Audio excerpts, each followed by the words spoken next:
saving the lives of angels.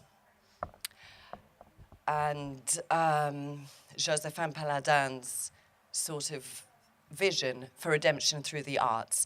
Some of you may or will have come across Péladan in various contexts as a key figure in the French Occult Revival movement. Now, what you've heard about him depends on who you've read. He earned himself a notoriously bad reputation as an eccentric.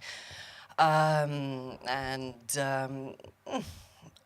say partially deserved simply because he was pretty eccentric. But the point is that what many people are possibly not aware of, Péladan wrote over 100 books during his lifetime. He wrote novels, he wrote philosophical, esoteric monographs, he wrote pamphlets, he wrote in newspapers.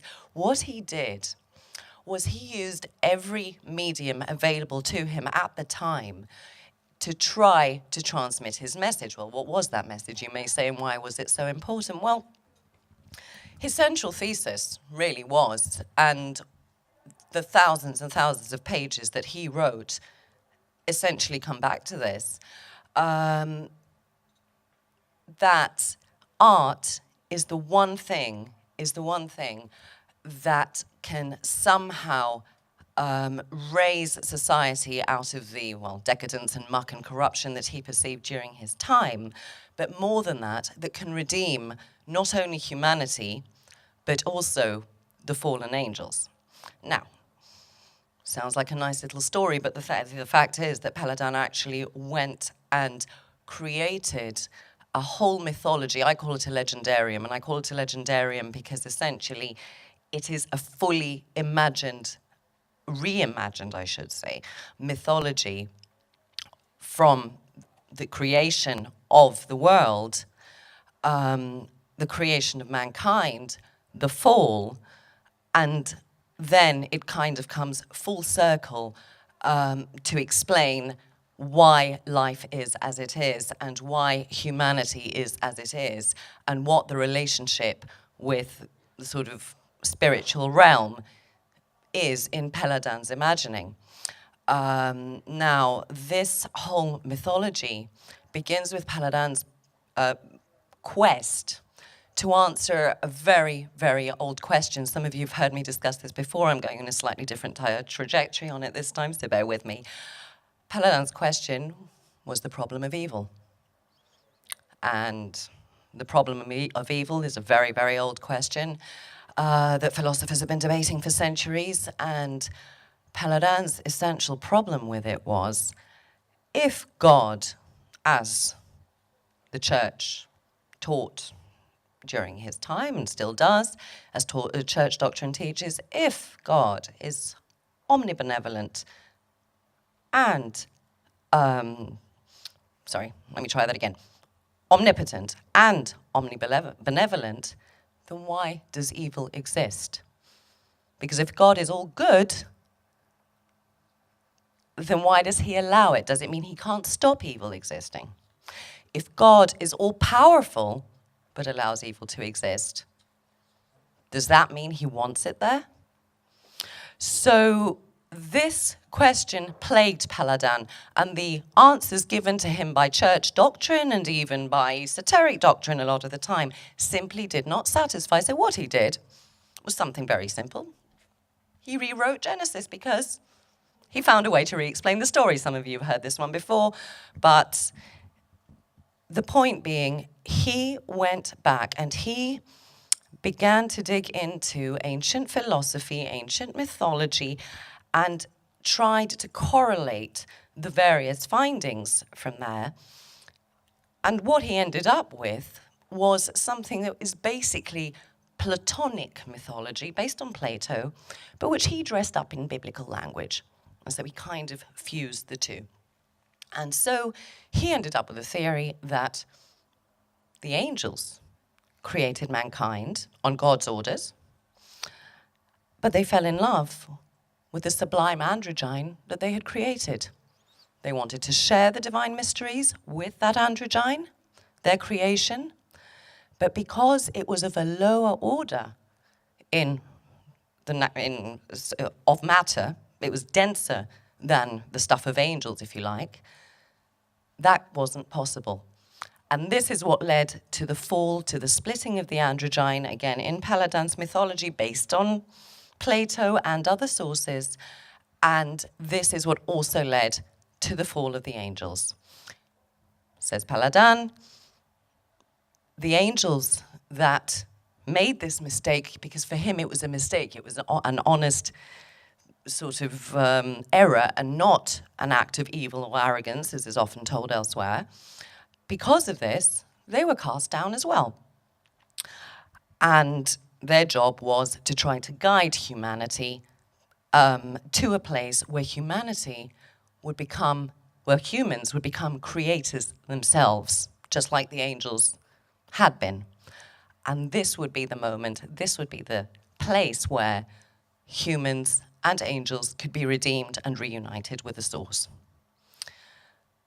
So that's basically the essence of what Péladan had to say. And as I said earlier, he used every possible method he could, every possible medium, to aim this at as many different people as possible, people of varying intellectual interests, of varying educational levels.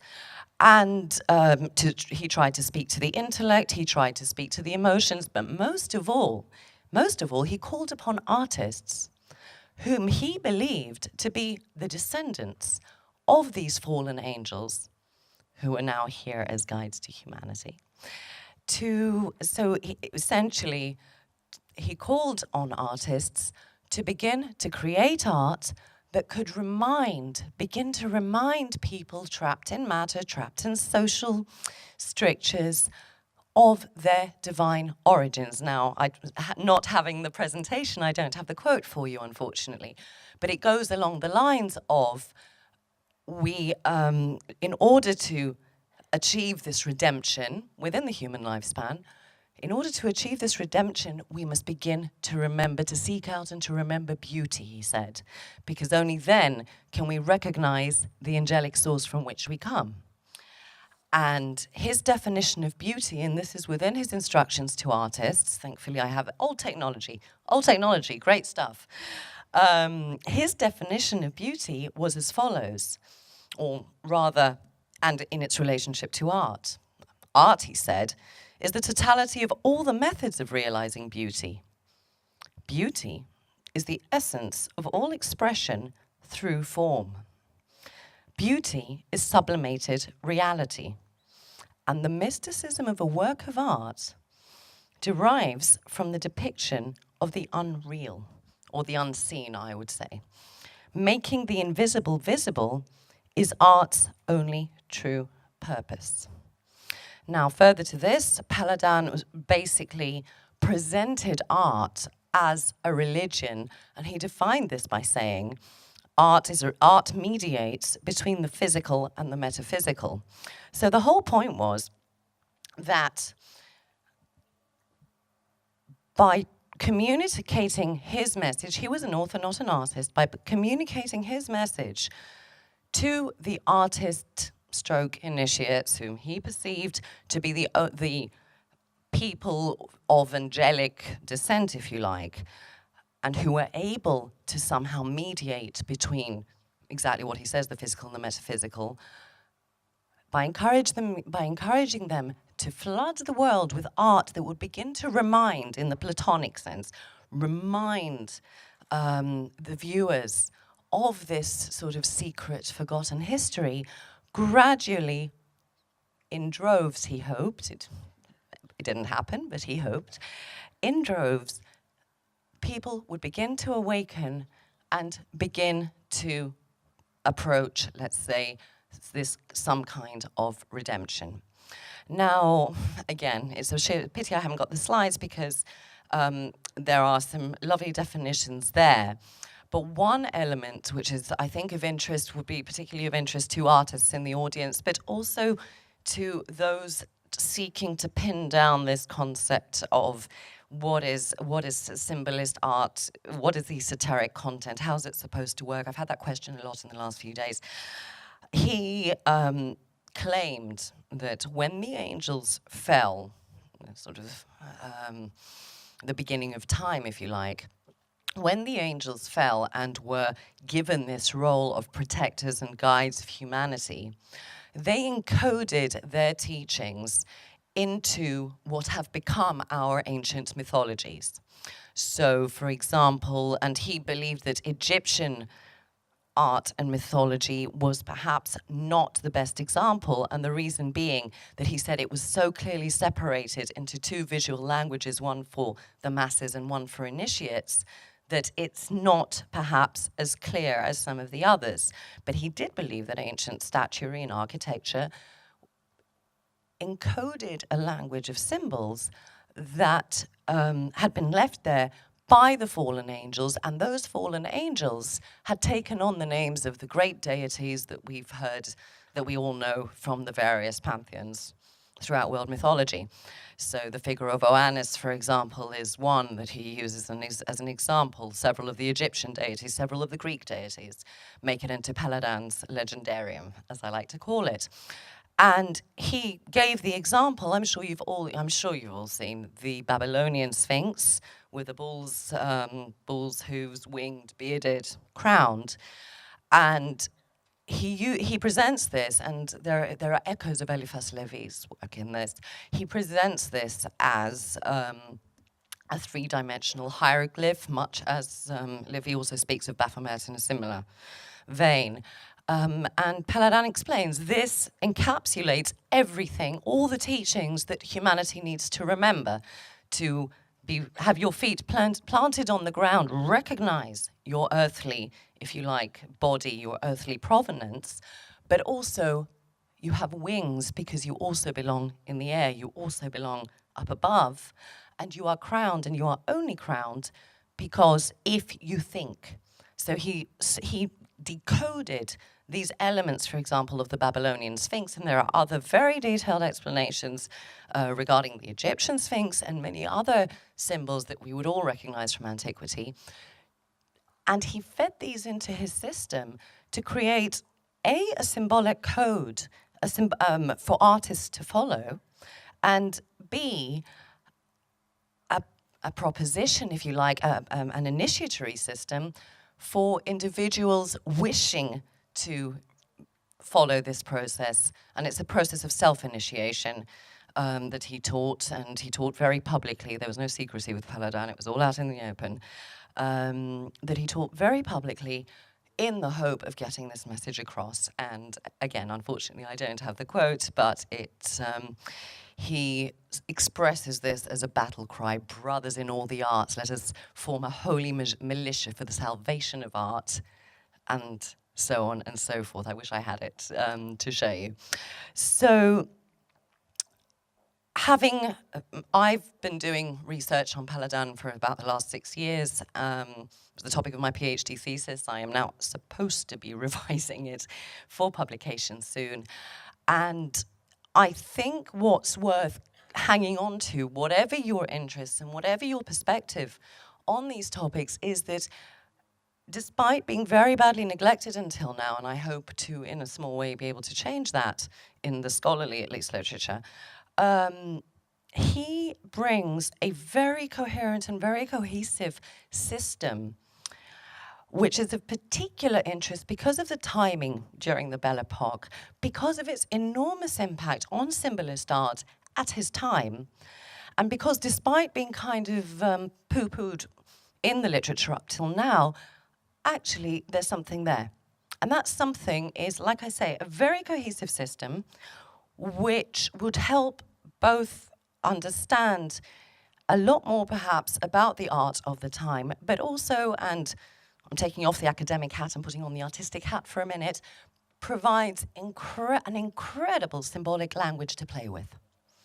And that's something I've tried to do. You can go and look at the collection over there. It essentially tells the same story, Péladan's creation, fall, redemption story, but in pictures. And what I've tried to do is more or less play with the symbols and the symbolic language that is embedded in his work and see if I can't come up with something artistically that more or less follows those guidelines to see what happens, essentially. So in closing, which is not the way I'd planned to close, it doesn't matter.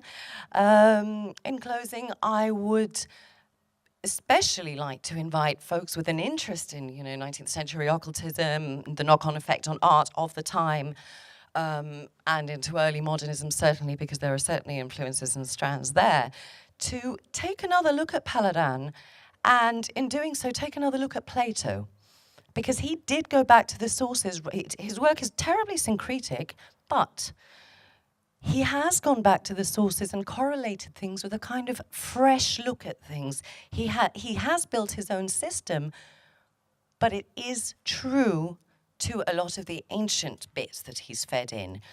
And rather than create something that's completely new, it's like a rediscovery of things and a snapshot of his time. And I think that's one of the most interesting aspects of his work. That's more or less it. Again, apologies for the somewhat disjointed presentation, but... Thank you for that, Sasha. I think, she deserves a round of applause for extempore for 20 minutes without any pictures. Having said that, she's brought her own pictures with her. And if you want to go and have a look, I'm sure she'll sell them to you. But it's also her interpretation of Péladan's symbolism, and I think that's another layer on top. Right, we now take questions from the floor for Sasha.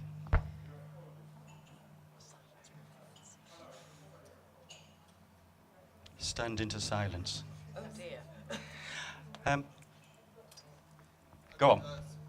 Why was he so ignored if he was so sort of big in the art world at that time? Was it the occult world? Yeah, I know.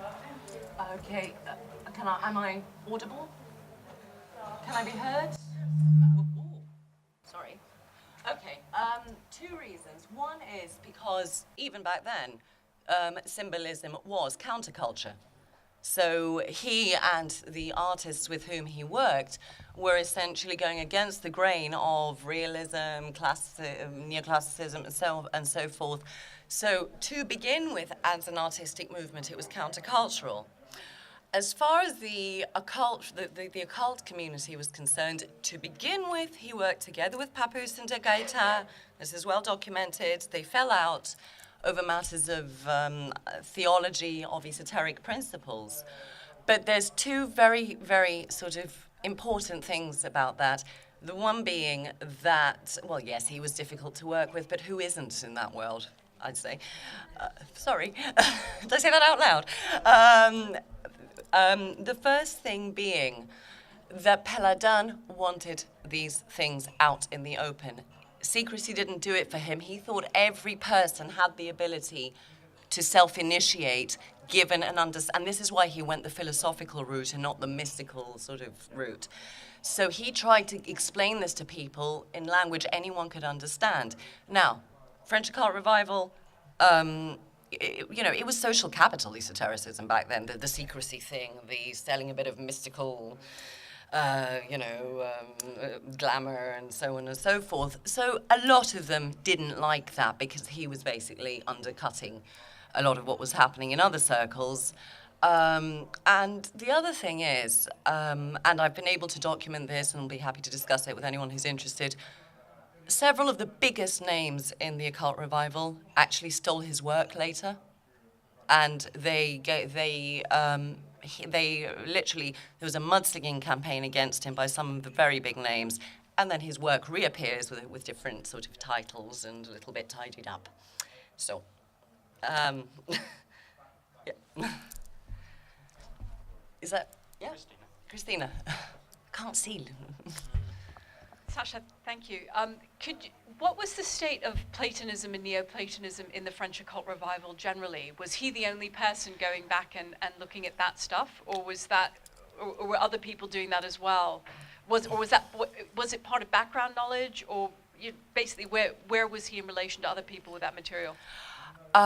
In all honesty, I haven't paid that much attention to others, but I can say with some confidence that he was one of the very few who did this consciously. And there were many within the French Occult Revival who might have waved around many names. the sort of, son of Pythagoras, disciple of Pythagoras. You see it a lot, especially next to French names of the time. However, what they've usually done is they've taken something that's, 18th century or sort of, mixed in with all sorts of other traditions and kind of, this is Pythagorean or this is Platonic, and not so much Plato, mostly Pythagoras.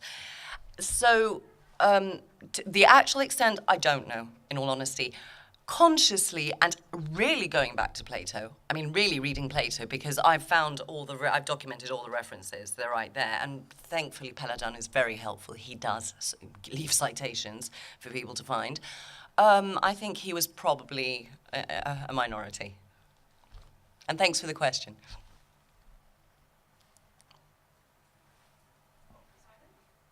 Behind you. Behind you. So I'm curious about the influence on British occultists of a similar period, like just off the top of my head, Dion Fortune's novel *The Winged Bull*, for example, has a very similar reading of effectively the same figure, and the Sphinx of Babylon. And so I'm just curious about that kind of influence, if there was any, or what kind, or to what extent. Again, thanks for the question. Now it's interesting. Obviously, and in a way that's possible to not document, Péladan didn't really make it across the channel as Péladan. Péladan's work and ideas made it across the channel, but somebody else was presenting them. Quite how that line of transmission and reception goes is not something I've looked into fully, so I'm not going to pretend, I'm sure. But I do know his ideas filtered through, but they didn't filter through with his name on them. That's the one thing. The second thing, which takes us into a whole other trajectory there's not time for, but I'll just throw it out there if people are interested, further discussion later. Péladan designed his novels as basically initiatory handbooks. And when I say his novels, I'm not talking about his theoretical books, which are literally Pathway to Initiation 101. I'm talking about his novels, which were literally, supposedly, objects of magical praxis. You had to work with them so much, by the time you got out the other end, something had either changed or you'd given up in despair. And I've documented elsewhere this differentiation between work influenced by esotericism, fiction in this case, or art, that has esoteric motifs, speaks or repeats, or tries to teach, like Dion Fortune, I would say, esoteric ideas through fiction, and fiction that makes you work so hard to work out what's under the layers that by the time you're out the other end, the author, Péladan in this case, has actually achieved a small transformation in the reader. And I make that differentiation because I think it's important. Again, it's discussion for another time. It is, right. I think the thing is we've got time for one more question before we break for well-deserved coffee. Yes, well-deserved coffee indeed. At least I've woken up now.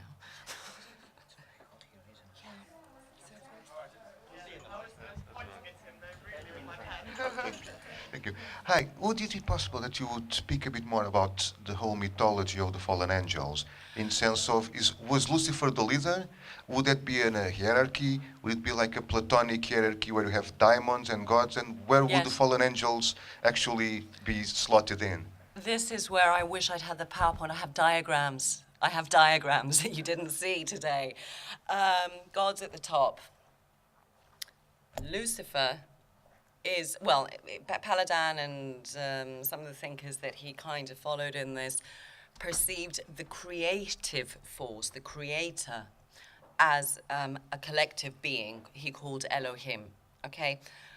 But then he does differentiate between Lucifer and the children of Lucifer, who become the fallen after they make this one sort of major mistake, and the rest of the Elohim, who essentially become the guardians of Eden. So they then create this distance between upstairs and downstairs, as I like to call it. Okay, so in terms of, he uses not only uses the name Lucifer, he has written a paean to poor Lucifer, the color, if only I could clean the mud they have heaped on your name. You sinned, you made a mistake, but you are not evil, and all I can do is pray in Christian charity for you. I mean, Péladan writes this about Lucifer, and far more than that. That's just all I can remember off by heart.